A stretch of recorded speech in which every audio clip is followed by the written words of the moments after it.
Le samedi 9 mai 1987, Laurent Moreau quitte son appartement niçois vers 22 heures. Costume sombre, attaché-case en cuir, parfum discret. Il embrasse brièvement son épouse Sophie et lui dit simplement « Je ne serai pas long. Rendez-vous important. » La porte se referme. Ce sont ses derniers mots. 3 heures plus tard, sa Peugeot 505 grise est retrouvée stationnée rue de France, à quelques centaines de mètres de la promenade des Anglais. Portière verrouillée. Clé dans la poche intérieure de sa veste, restée sur le siège passager. Aucune trace de lutte, aucun signe d'effraction. Laurent Moreau a 37 ans. Il travaille comme cadre commercial dans une entreprise d'import-export installée à Nice depuis 15 ans. Marié depuis 12 ans. Père d'une fille de 8 ans, prénommée Émilie. Homme discret, routinier, sans histoire. Aucun ennemi connu, aucune dette, aucun problème apparent. Pourtant, ce soir-là, entre le moment où il quitte son domicile et celui où sa voiture est découverte vide, Laurent Moreau disparaît sans laisser la moindre explication. Pas de corps, pas de témoin fiable, pas de mobile évident. Juste une absence brutale, incompréhensible, définitive. L'affaire devient rapidement un mystère que la police de Nice ne parvient pas à résoudre. Les hypothèses se succèdent sans jamais tenir. Enlèvement, fugue, suicide, accident. Rien ne colle.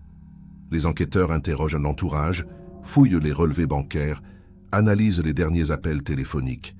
Mais chaque piste s'effondre. En 1990, faute de nouveaux éléments, le dossier est classé. Sophie Moreau ne reverra jamais son mari. Émilie grandira sans savoir ce qui est arrivé à son père.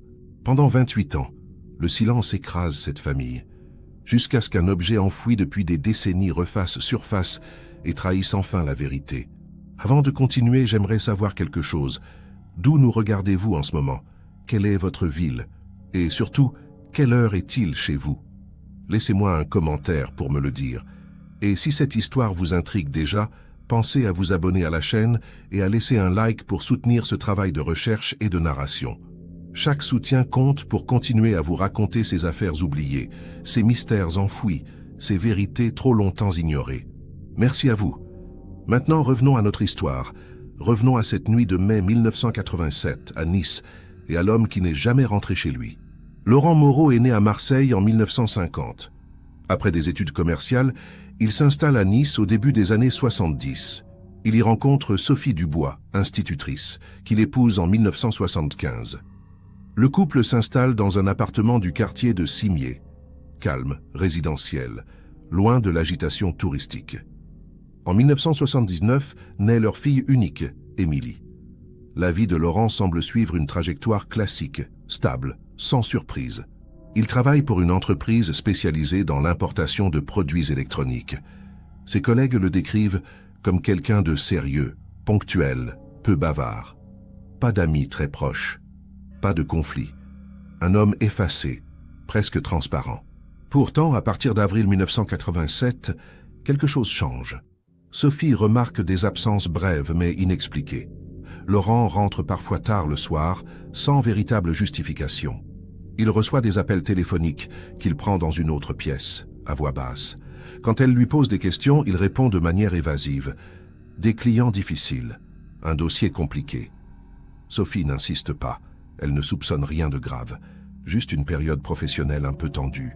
Mais les relevés bancaires, analysés plus tard par la police, montrent des retraits en liquide inhabituels. 300 francs ici, 500 francs là, toujours en espèces, jamais expliqués. Le samedi 9 mai, Laurent passe une journée ordinaire. Il déjeune avec sa femme et sa fille.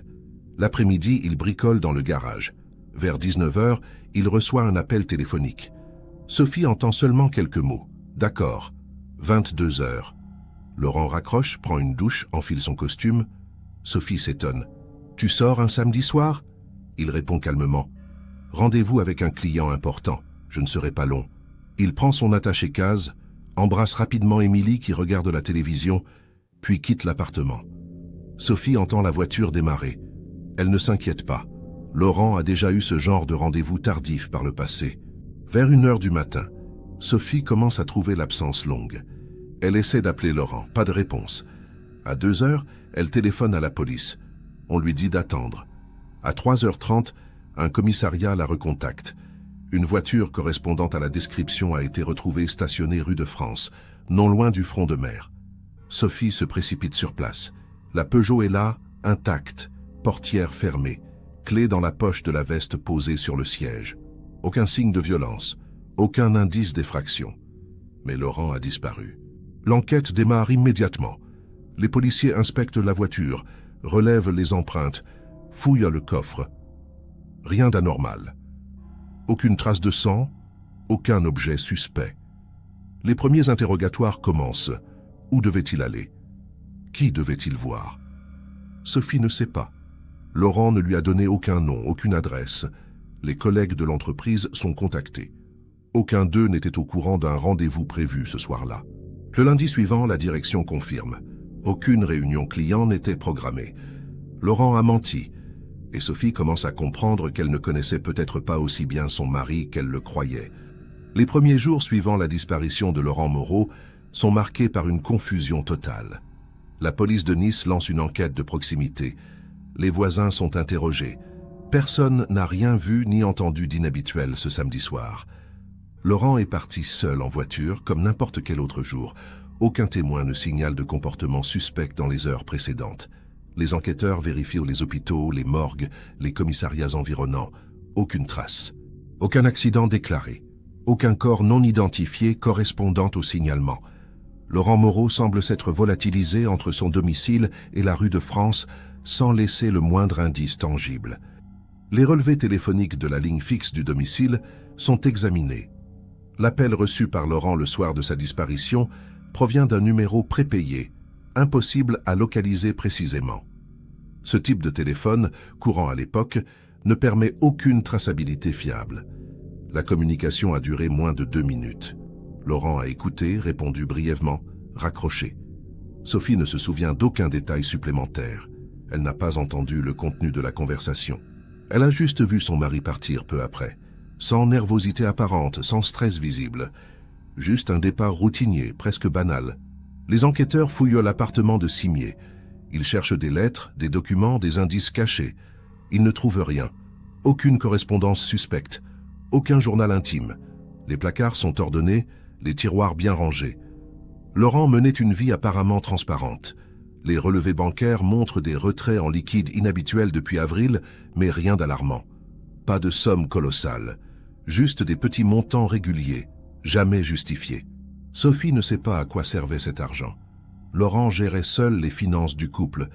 Elle lui faisait confiance. Elle n'a jamais posé de questions. Un premier témoin se présente spontanément au commissariat le mercredi suivant la disparition. Il s'agit d'un homme d'une 50aine d'années, promeneur régulier sur le front de mer. Il affirme avoir vu Laurent Moreau ce samedi soir, vers 23h, à proximité de la rue de France. Il dit l'avoir reconnu grâce à la photo diffusée dans le journal local. Selon lui, Laurent discutait avec une autre personne, près d'une voiture sombre. L'échange semblait calme, sans tension. Puis Laurent serait monté dans cette voiture qui aurait démarré en direction du port.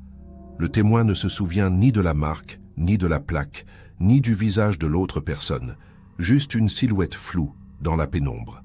Les enquêteurs prennent ce témoignage au sérieux. Ils demandent au témoin de revenir pour un entretien plus détaillé. Mais lors de ce second rendez-vous, l'homme change plusieurs éléments de son récit. La voiture n'était peut-être pas sombre, mais grise. L'heure n'était peut-être pas 23 heures, mais plutôt minuit. Et finalement, il n'est plus certain que l'homme aperçu était bien Laurent. La description devient vague, contradictoire, inutilisable. La police comprend rapidement qu'elle ne peut pas se fier à ce témoignage. L'homme a probablement voulu aider, mais sa mémoire a fabriqué des détails inexistants. C'est un phénomène courant dans les affaires de disparition. Les témoins sincères créent parfois des souvenirs inexacts. D'autres pistes sont explorées. L'hypothèse de l'enlèvement est envisagée. Mais aucune demande de rançon n'est formulée. Aucun contact avec la famille. Aucun signe de violence. Laurent n'avait pas d'ennemis connus. Il ne devait pas d'argent. Il ne trempait dans aucune affaire louche.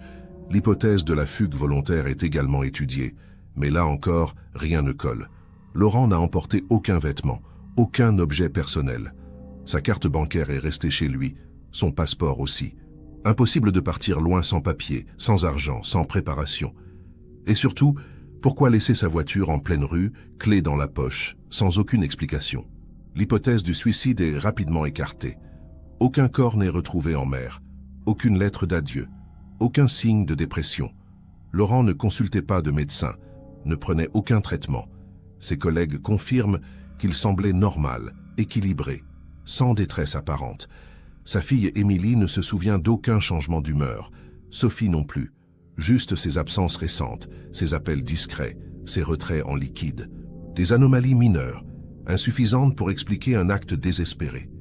Les enquêteurs sont bloqués. Aucune piste solide, aucune direction claire. L'affaire Laurent Moreau devient un mystère sans clé. Les semaines passent. Les interrogatoires se multiplient. La police interroge les collègues de l'entreprise, les clients de Laurent, les commerçants du quartier. Personne ne sait rien. Personne n'a remarqué quoi que ce soit d'inhabituel. Laurent était un homme effacé, discret, presque invisible. Il ne se confiait à personne. Il ne parlait jamais de sa vie privée. Même ses collègues les plus proches le connaissaient à peine. Un homme fantôme qui traversait la vie sans laisser de traces. Et cette discrétion, cette transparence, rendent l'enquête encore plus difficile. Impossible de reconstituer ses derniers jours. Impossible de savoir où il allait, qui il voyait, ce qu'il faisait vraiment.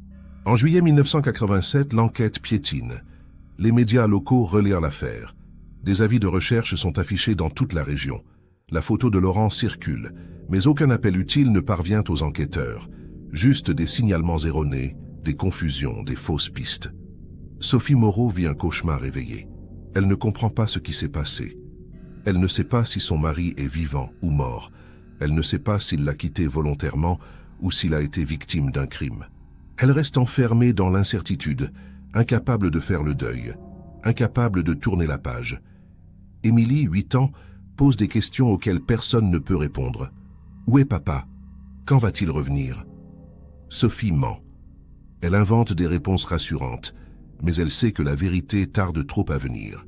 En septembre 1987, l'affaire Laurent Moreau quitte progressivement les journaux. D'autres faits divers occupent l'attention. D'autres drames remplacent celui-ci.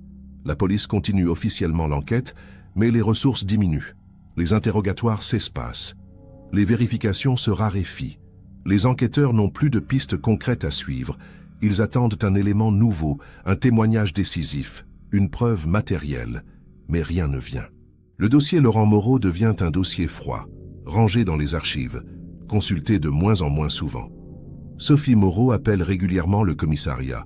On lui répond toujours la même chose. Nous restons mobilisés. Nous vous tiendrons informés. Mais au fil des mois, elle comprend que personne ne cherche plus vraiment. En 1990, le dossier est officiellement classé sans suite. 3 ans après la disparition, aucun nouvel élément n'est apparu. Aucun corps retrouvé. Aucune preuve de vie. La justice considère qu'il n'y a plus rien à faire. Sophie reçoit une lettre administrative l'informant de cette décision. Elle la lit, la relit, puis la range dans un tiroir. Elle ne pleure pas. Elle n'a plus de larmes. Juste une colère sourde, impuissante, qui ne s'éteindra jamais. Émilie, désormais adolescente, commence à reconstruire sa vie sans son père. Elle n'a plus de souvenirs précis de lui, juste des fragments, des impressions floues, une silhouette qui s'efface. Sophie ne refait jamais sa vie. Elle ne cherche pas à rencontrer quelqu'un d'autre. Elle reste fidèle à Laurent, même disparu, même probablement mort. Elle conserve ses affaires dans un placard, ses costumes, ses chaussures, son attaché-case. Elle garde son alliance à son doigt. Elle refuse de vendre l'appartement de Simiez. Tout reste figé, comme si Laurent pouvait revenir un jour. Mais les années passent, et l'espoir s'amenuise. Sophie vieillit seule. Elle continue d'enseigner, de voir ses élèves, de mener une vie en apparence normale. Mais à l'intérieur, elle reste brisée. Elle ne comprend toujours pas ce qui s'est passé ce soir de mai 1987. Elle ne comprend pas pourquoi Laurent a menti. Elle ne comprend pas où il est allé. Elle ne comprend pas pourquoi il n'est jamais revenu. Émilie quitte Nice en 1995 pour poursuivre des études à Paris. Elle ne reviendra que rarement. Elle fuit les souvenirs, les non-dits, les questions sans réponse. Elle refuse de parler de son père. Elle évite le sujet avec ses amis, ses compagnons, ses collègues. Elle construit sa vie ailleurs, loin de cette ombre qui pèse sur son enfance. Elle change même de nom après son mariage. Elle veut tourner la page, oublier, avancer. Mais la disparition de Laurent reste une blessure ouverte, même enfouie, même ignorée. Une absence qui ne cicatrise jamais vraiment. Les décennies s'écoulent. Les années 90, puis 2000, puis 2010. Nice change. Les immeubles se modernisent. Les rues se transforment. Les témoins vieillissent, disparaissent. Les enquêteurs qui ont travaillé sur l'affaire prennent leur retraite. Le dossier Laurent Moreau tombe dans l'oubli. Personne ne parle plus de lui. Personne ne cherche plus. Sophie continue d'appeler le commissariat une fois par an, à chaque anniversaire de la disparition. On lui répond poliment mais sans espoir. « Nous n'avons rien de nouveau, madame, nous sommes désolés. » Elle raccroche, résignée. Elle sait qu'elle ne saura probablement jamais. Elle sait qu'elle mourra sans réponse. En 2010, Sophie prend sa retraite. Elle vit seule dans l'appartement de Cimier, entourée des fantômes du passé. Elle ne sort presque plus. Elle regarde la télévision, lit des livres, attend. Émilie lui rend visite 2 ou 3 fois par an. Les conversations sont brèves, superficielles. Elles parlent de tout sauf de Laurent. Elles évitent le sujet par peur de rouvrir la plaie. Mais le silence est parfois plus lourd que les mots. Sophie aimerait parler, se confier, dire ce qu'elle ressent. Mais Émilie ne veut pas entendre. Elle a fait le deuil à sa manière. Elle a décidé que son père était mort quelque part, dans des circonstances inconnues. Elle a choisi de croire cela pour pouvoir continuer. En 2015, le dossier Laurent Moreau est numérisé dans le cadre d'une modernisation des archives de la police niçoise. Des milliers d'affaires anciennes sont scannées, classées, indexées. Un jeune enquêteur tombe sur ce dossier par hasard. Il le feuillette rapidement. Il trouve l'histoire étrange, intrigante, mais sans perspective de résolution. Trop de temps a passé. Trop de témoins ont disparu. Trop d'indices se sont effacés. Il referme le fichier numérique et passe à un autre dossier. L'affaire Laurent Moreau reste une énigme froide, définitivement enterrée. Du moins, c'est ce que tout le monde croit. Car en janvier 2015, quelque chose se produit. Quelque chose qui va tout changer. Un chantier de rénovation débute dans un ancien hôtel de Nice, situé non loin du centre-ville. L'établissement, fermé depuis plusieurs années, va être transformé en résidence de luxe. Les ouvriers démolissent les cloisons, arrachent les vieux tuyaux, ouvrent les gaines techniques. Et dans l'une de ces gaines, coincée entre 2 plaques de plâtre, un objet est découvert. Un petit rectangle en plastique jauni par le temps, un badge magnétique, le genre de badge que les hôtels utilisaient dans les années 80 pour ouvrir les chambres. Sur le badge, un nom est inscrit en lettres à moitié effacées, Laurent M. Le contremaître du chantier ne prête d'abord aucune attention à ce badge. Il pense que c'est un déchet oublié, un vestige sans importance. Il le pose sur une table avec d'autres objets retrouvés, des clés rouillées, des pièces de monnaie, des vieux journaux. Mais l'un des ouvriers, plus âgé, observe le badge de plus près. Il remarque la date imprimée au dos, mai 1987. Il se souvient vaguement d'une affaire de disparition dans les années 80. Un homme qui n'était jamais revenu chez lui. Une affaire jamais résolue. Il hésite puis décide de signaler la trouvaille à la police. Par acquis de conscience. Sans trop y croire. Juste au cas où. Le badge magnétique arrive au commissariat de Nice dans une enveloppe en papier Kraft. Un policier le sort, l'examine, le photographie. Il tape le nom dans la base de données. Laurent M. Plusieurs résultats apparaissent, mais l'un d'eux attire immédiatement l'attention. Laurent Moreau, disparu en mai 1987, dossier classé. Le policier ouvre le fichier numérisé. Il lit les premières lignes. Il compare les dates. Le badge a été émis le 9 mai 1987, le jour exact de la disparition. Ce n'est plus une coïncidence. C'est une piste concrète, matérielle, inespérée.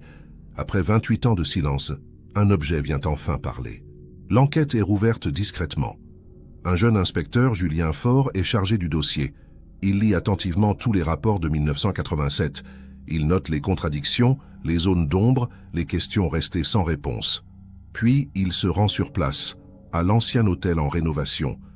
L'établissement s'appelait autrefois l'Hôtel Méditerranée. Un 3 étoiles modeste, fréquenté par une clientèle de passage. Chambre fonctionnelle, accueil discret, tarifs raisonnables. Rien de luxueux mais correct. L'hôtel a fermé en 2008, faute de rentabilité. Depuis, il est resté vide, abandonné, en attente d'un repreneur.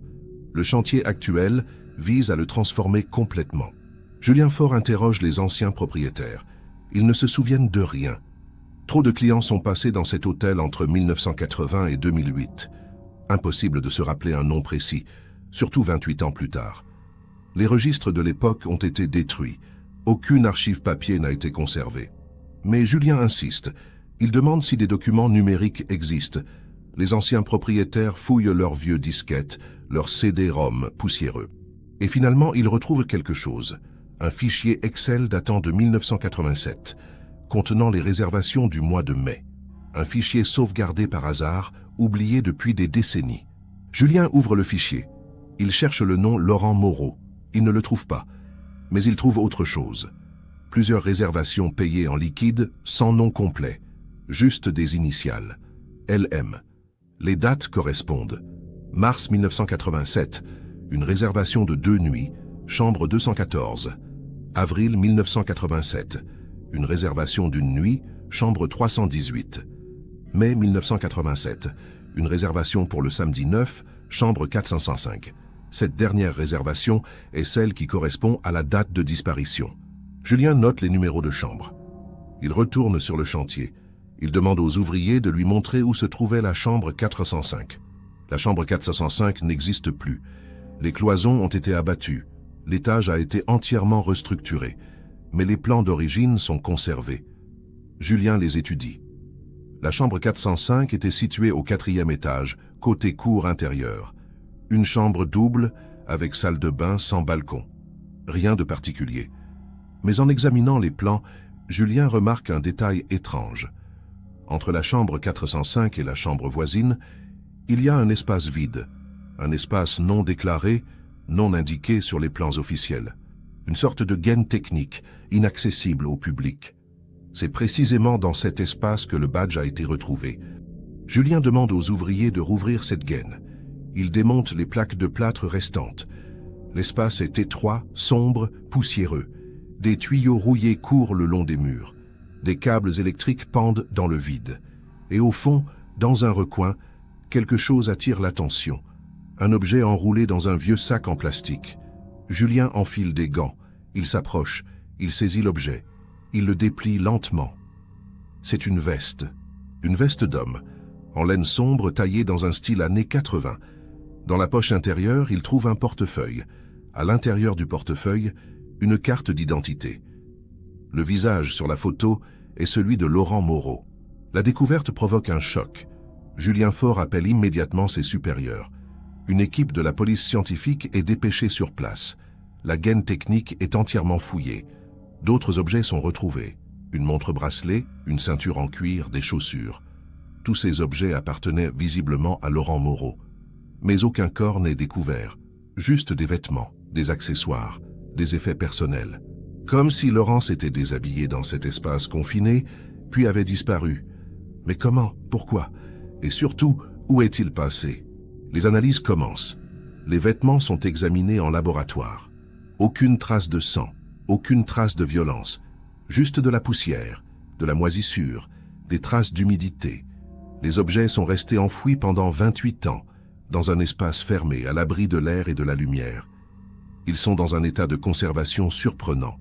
Le portefeuille contient encore de l'argent liquide, 5 billets de 100 francs. La carte bancaire de Laurent est également présente. Visiblement, il n'a pas été victime d'un vol. Quelqu'un a simplement caché ses affaires, volontairement, méthodiquement, dans un endroit inaccessible. Julien Faure reconstitue les faits.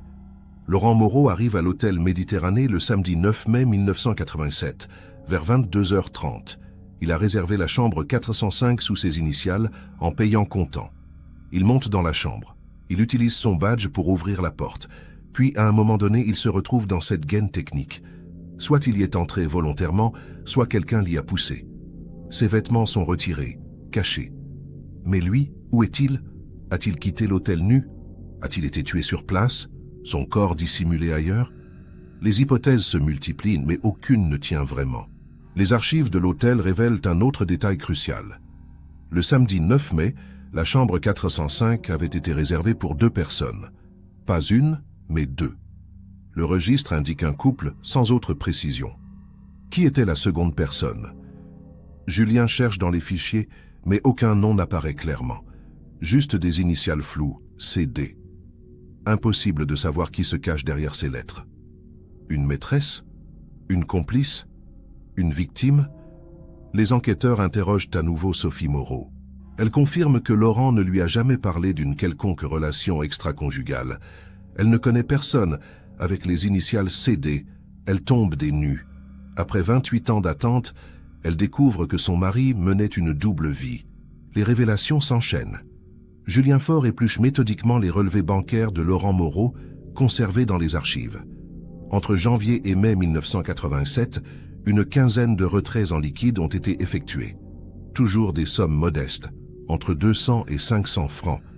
Toujours dans des distributeurs situés près du centre-ville de Nice. Jamais dans le quartier de Cimiez, où vivait Laurent. Comme s'il cherchait à brouiller les pistes, à éviter d'être repéré. Ces retraits correspondent exactement aux dates des réservations à l'hôtel Méditerranée. Mars, avril, puis mai. Un schéma régulier, discret, calculé. Laurent organisait ses rendez-vous depuis plusieurs mois. Julien interroge à nouveau les anciens employés de l'hôtel. La plupart ont pris leur retraite ou quitté la région. Mais l'un d'eux, Bernard Dubois, 70 ans, accepte de témoigner. Il travaillait comme réceptionniste à l'hôtel Méditerranée entre 1985 et 1995. Il se souvient vaguement d'un client régulier qui payait toujours en espèces. Un homme discret, bien habillé, qui ne traînait jamais dans le hall. Il arrivait tard le soir, montait directement dans sa chambre, repartait tôt le matin. Bernard ne se rappelle pas son visage avec précision, mais il se souvient d'un détail. Cet homme n'était jamais seul. Il était toujours accompagné d'une femme. Julien montre à Bernard une photo de Laurent Moreau datant de 1987. Bernard hésite, plisse les yeux, puis finit par hocher la tête. « Oui, ça pourrait être lui, mais je ne suis pas certain, ça fait trop longtemps. » Julien insiste. « Et la femme qui l'accompagnait, vous vous souvenez d'elle ?» Bernard réfléchit longuement. « Brune, je crois, assez jeune, pas très grande. Elle portait souvent des lunettes de soleil, même le soir. Elle ne parlait jamais. C'était toujours lui qui réglait, qui donnait les informations. Elle restait en retrait, comme si elle voulait se cacher. Julien note tout. Mais sans nom, sans photo, cette description reste trop floue pour identifier la mystérieuse CD. Les enquêteurs fouillent dans l'entourage professionnel de Laurent. Ils interrogent à nouveau ses anciens collègues. L'un d'eux, Michel Martin, se souvient d'une chose. En mars 1987, Laurent avait commencé à recevoir des appels personnels au bureau. Des appels brefs qu'il prenait dans une salle vide. Un jour, Michel était entré par erreur dans cette salle alors que Laurent parlait au téléphone. Laurent avait immédiatement raccroché, visiblement gêné. Michel n'avait pas insisté. Il pensait que c'était une affaire privée, peut-être un problème familial. Mais maintenant, en y repensant, il se dit que ces appels pouvaient venir de cette femme mystérieuse. Julien demande si l'entreprise a conservé des archives téléphoniques de 1987. La réponse est négative. Tout a été détruit depuis longtemps. Impossible de retrouver les numéros appelants. Impossible de remonter la piste. Julien change de stratégie. Il décide de rechercher dans les registres municipaux toutes les femmes portant les initiales CD vivant à Nice ou dans les environs en 1987. La liste est longue. Des centaines de noms. Christine Dubois, Catherine Dumas, Céline Dupont, Chantal Durand. Trop de possibilités, trop de pistes à vérifier.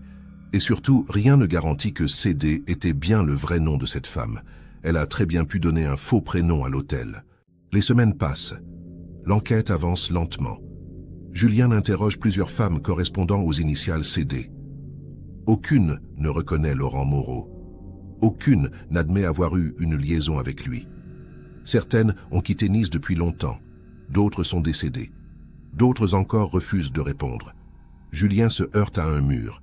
28 ans après les faits, les souvenirs se sont effacés. Les témoins ont disparu. Les preuves se sont volatilisées. Seul le badge et les vêtements retrouvés dans la gaine technique témoignent encore de ce qui s'est passé cette nuit-là. Julien décide de se concentrer sur la gaine technique elle-même. Il fait venir un expert en bâtiment pour analyser la structure. L'expert examine les lieux, prend des mesures, étudie les plans. Il conclut que cet espace était accessible depuis la chambre 405 par une petite trappe dissimulée derrière une armoire. Une trappe qui permettait autrefois aux employés de l'hôtel d'accéder aux tuyaux et aux câbles en cas de problème technique. Mais cette trappe n'était pas indiquée dans les chambres. Seul le personnel de maintenance la connaissait. Comment Laurent aurait-il pu savoir qu'elle existait? Quelqu'un a dû le lui montrer, quelqu'un qui connaissait bien l'hôtel.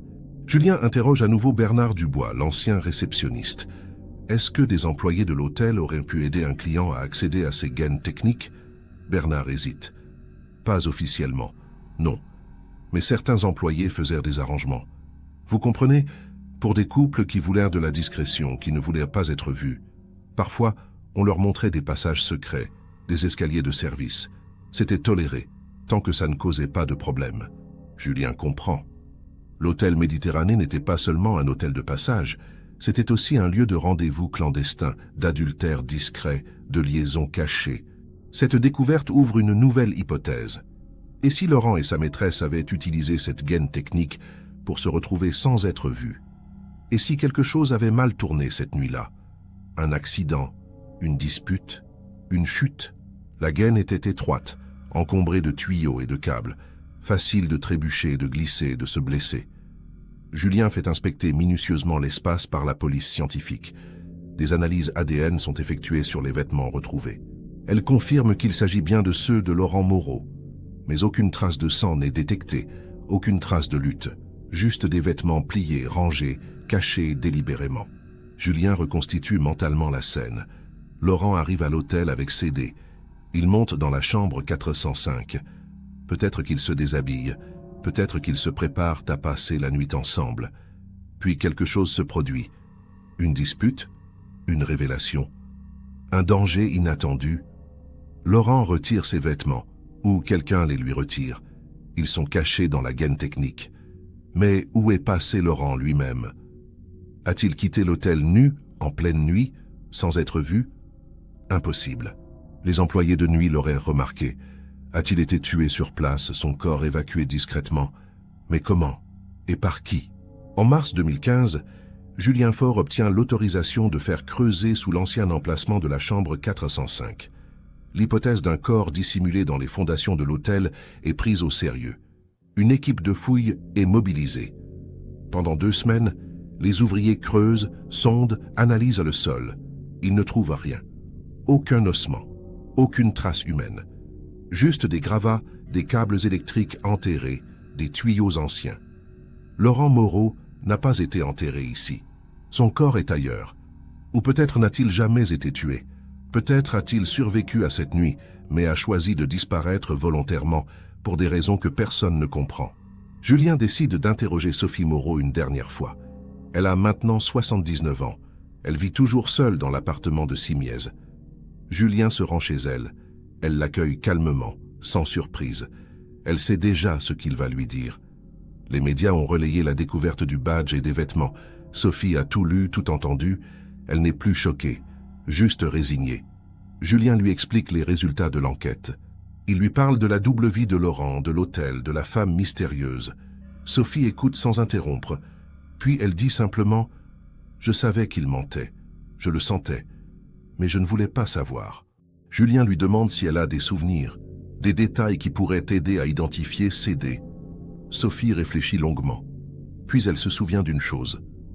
En avril 1987, quelques semaines avant la disparition, elle avait trouvé un bout de papier dans la poche de la veste de Laurent. Un papier sur lequel était griffonné un prénom, Céline. Elle n'y avait pas prêté attention sur le moment. Elle pensait que c'était le prénom d'une cliente ou d'une collègue. Mais maintenant, en y repensant, elle se dit que ce prénom pouvait être celui de la maîtresse. Céline décédée, ça colle. Julien note le prénom. Il retourne au commissariat. Il refait une recherche dans les registres. Céline Duval, 28 ans en 1987, employée dans un cabinet d'avocats à Nice, divorcée, sans enfant. Adresse, rue Pastorelli, à quelques rues de l'hôtel Méditerranée. Julien vérifie son parcours. Céline Duval a quitté Nice en 1988, 1 an après la disparition de Laurent. Elle s'est installée à Lyon, puis à Paris. Elle a changé de métier, travaillé dans l'édition. Elle a décédé en 2012 d'un cancer. Aucun proche n'est mentionné dans les registres. Pas de conjoint, pas de famille. Céline Duval a vécu seule, discrètement, jusqu'à sa mort. Julien essaie de retrouver des traces de la vie de Céline. Il contacte son ancien employeur, le cabinet d'avocats. L'entreprise existe toujours, mais personne ne se souvient d'elle. Les archives RH de 1987 ont été détruites. Julien contacte ses anciens voisins rue Pastorelli. Là encore, personne ne se souvient précisément d'elle. Juste une femme discrète, solitaire, qui sortait peu. Julien fouille dans les archives bancaires. Céline avait un compte à la Banque Populaire. Les relevés de 1987 montrent des retraits réguliers, mais rien d'anormal. Pas de mouvement suspect après le 9 mai. Juste une vie ordinaire, sans histoire. Julien est bloqué. Céline Duval est morte. Impossible de l'interroger. Impossible de savoir ce qui s'est passé cette nuit-là. Impossible de comprendre pourquoi Laurent a disparu. Les seules personnes qui connaissent la vérité sont Laurent lui-même, probablement mort, et Céline décédée depuis 3 ans. Le mystère reste entier. Julien rédige son rapport final. Il conclut que Laurent Moreau a vraisemblablement été victime d'un accident ou d'une altercation dans la chambre 405 de l'hôtel Méditerranée le 9 mai 1987. Que son corps a été dissimulé par Céline Duval, probablement paniquée, dans un endroit inconnu, et que ses vêtements ont été cachés dans la gaine technique pour brouiller les pistes. Mais cette conclusion reste hypothétique. Aucune preuve matérielle ne vient la confirmer. Aucun témoin ne peut la valider. Juste des indices, des suppositions, des reconstitutions approximatives. Julien sait que l'affaire ne sera jamais vraiment résolue, que Sophie Moreau ne saura jamais exactement ce qui est arrivé à son mari, que la vérité restera enfouie quelque part dans les décombres du temps. Il classe le dossier une seconde fois. Mais cette fois, avec une certitude, Laurent Moreau n'a pas choisi de disparaître. Il a été victime de quelque chose qui a échappé au contrôle de tous. En avril 2015, Julien se rend une dernière fois chez Sophie Moreau. Il lui remet une enveloppe contenant les effets personnels de Laurent retrouvés dans la gaine technique, le portefeuille, la montre, la carte d'identité. Sophie ouvre l'enveloppe lentement. Elle regarde chaque objet, les caresse du bout des doigts, puis les range dans une boîte. Elle ne pleure pas. Elle remercie Julien d'un signe de tête. Puis elle lui dit, d'une voix calme, « Il n'était pas là où il disait être. C'est tout ce que j'avais besoin de savoir. » Julien hoche la tête. Il quitte l'appartement, il referme la porte derrière lui. Il sait qu'il ne reviendra pas. Sophie Moreau meurt en décembre 2016, à l'âge de 80 ans. Elle est enterrée au cimetière de Cimier, à quelques centaines de mètres de l'appartement où elle a vécu toute sa vie. Sa fille Émilie assiste seule aux funérailles. Elle ne pleure pas non plus, juste une fatigue immense accumulée depuis 29 ans. Après la cérémonie, elle retourne à Paris. Elle vide l'appartement de sa mère.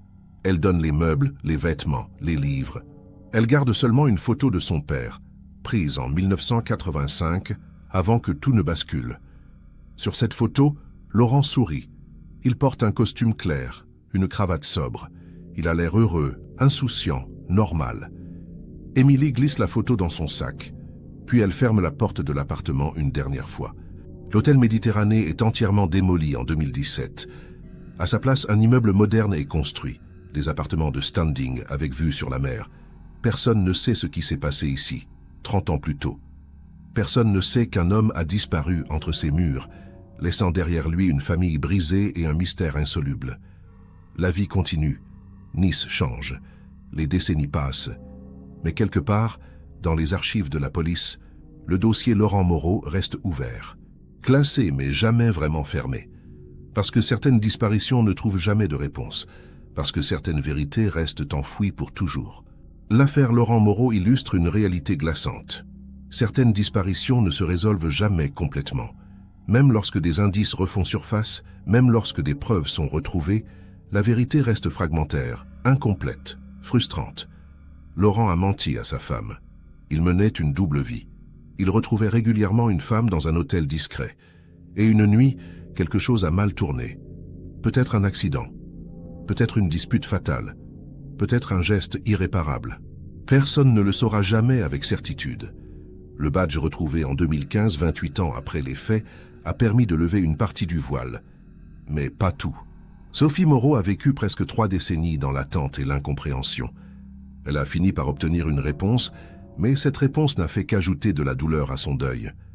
Savoir que son mari la trompait, qu'il lui mentait, qu'il menait une existence parallèle n'a pas apporté de soulagement, juste une amertume supplémentaire. Émilie, elle, a grandi avec un père absent, une mère brisée et des questions sans fin. Elle a choisi de tourner la page, de construire sa vie ailleurs, loin de cette ombre pesante. Mais la blessure reste invisible, indélébile. Aujourd'hui, l'histoire de Laurent Moreau fait partie de ces affaires froides qui hantent les archives judiciaires. Un nom sur une liste, un dossier numérisé, un mystère parmi tant d'autres. Mais derrière ce dossier, il y a des vies détruites, des années perdues, des vérités jamais dites. Et c'est cela, au fond, qui rend ces disparitions si troublantes. Elles ne disparaissent pas seulement des personnes, elles effacent aussi des certitudes, des repères, des histoires. Elle a laissé derrière elle des trous béants, que le temps ne comble jamais vraiment. Si cette histoire vous a touché, prenez un instant pour laisser un commentaire, partager vos réflexions et soutenir cette chaîne en vous abonnant. Merci de m'avoir écouté jusqu'au bout.